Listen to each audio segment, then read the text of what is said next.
What's up, my YouTube family? It's your bro Big Chop, and today I want to give you 3 different techniques and tricks that I use to overcome my beat block.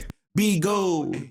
Be gold. All right, I 100% believe in putting in effort every single day. Every beat for me is like a learning experience, and the more consistent I am, the more confident I am in my technique and my ability. That confidence is what's gonna push you forward through the hard times and the self-doubt. Beat block is a motivation killer, y'all, and it might not only slow you down, but it can frustrate you to the point of not making beats for weeks, months, years, or a lifetime. My G, it don't gotta be like this. Let me guide you. All right, my first tip is to analyze a beat that you like or a song that's already successful. The #1 reason I ever succumb to beat block is because I'm overthinking. Yo, Kenny Beats, I need that don't overthink shit sign. But seriously, all creatives have this self-doubt, and we think if our shit isn't Beethoven melodies on Jetson-made drums that we aren't good enough. In reality, a lot of hit songs are embarrassingly simple.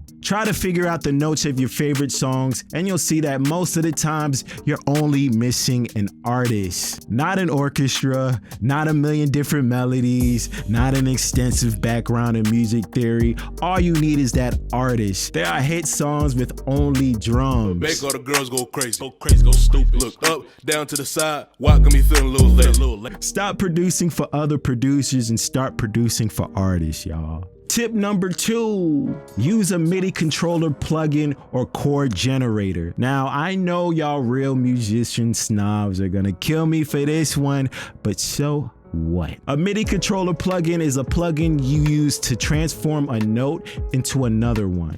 Basically, what this means is I can change all the white keys on a piano to whatever scale that I want, or even whatever chords that I want.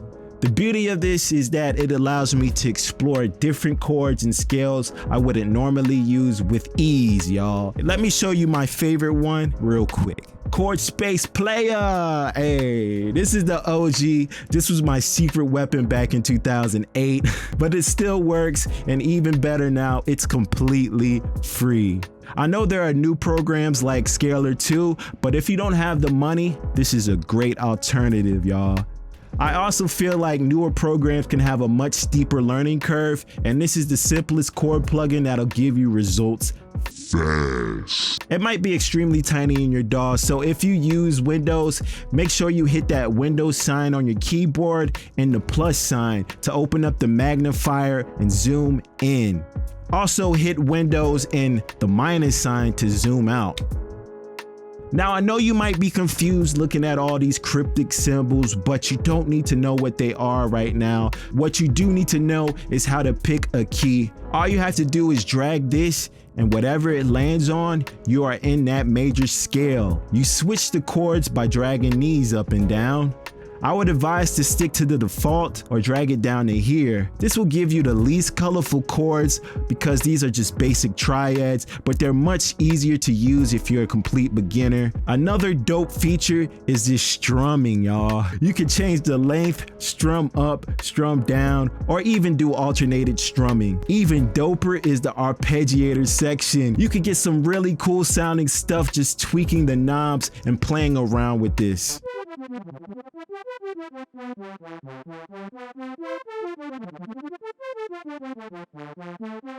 Tip #3, Midi Randomizers.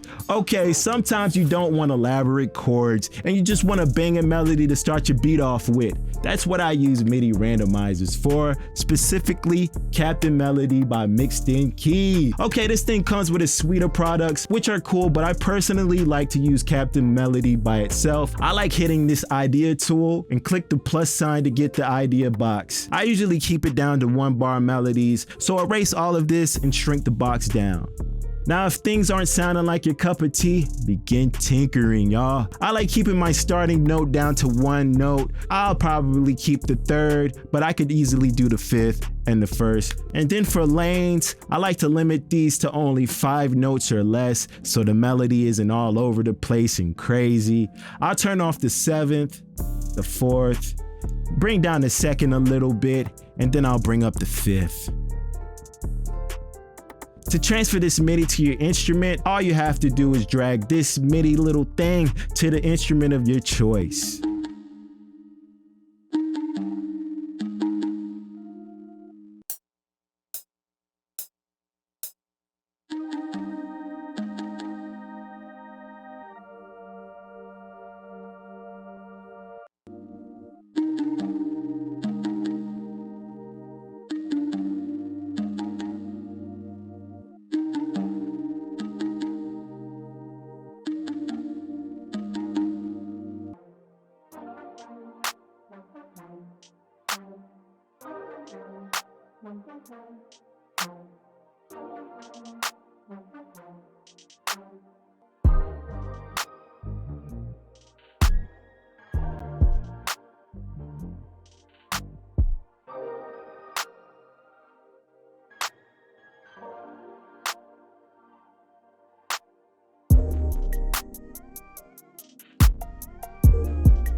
All right, y'all. Those are my 3 different techniques I use to cure my beat block. Don't let it get in the way of your creating. Keep going, y'all. Now, I know that you might still suffer from beat block, but you have to utilize my first tip, y'all. You're overthinking what it takes to make it in this industry. In a lot of cases, all it takes is the right artist to take your beats to the next level. And the more artists using your material, the more confidence you're going to get by knowing that other creatives love your stuff enough to use it. Relax and keep creating, fam. Now get on out of here and create. And let me know if any of these tips helped you with your beat block in the comment section below. And be on the lookout for part 2, because I still got some more tricks up my sleeves to get you over this travesty of beat block. Thank you for watching, fam.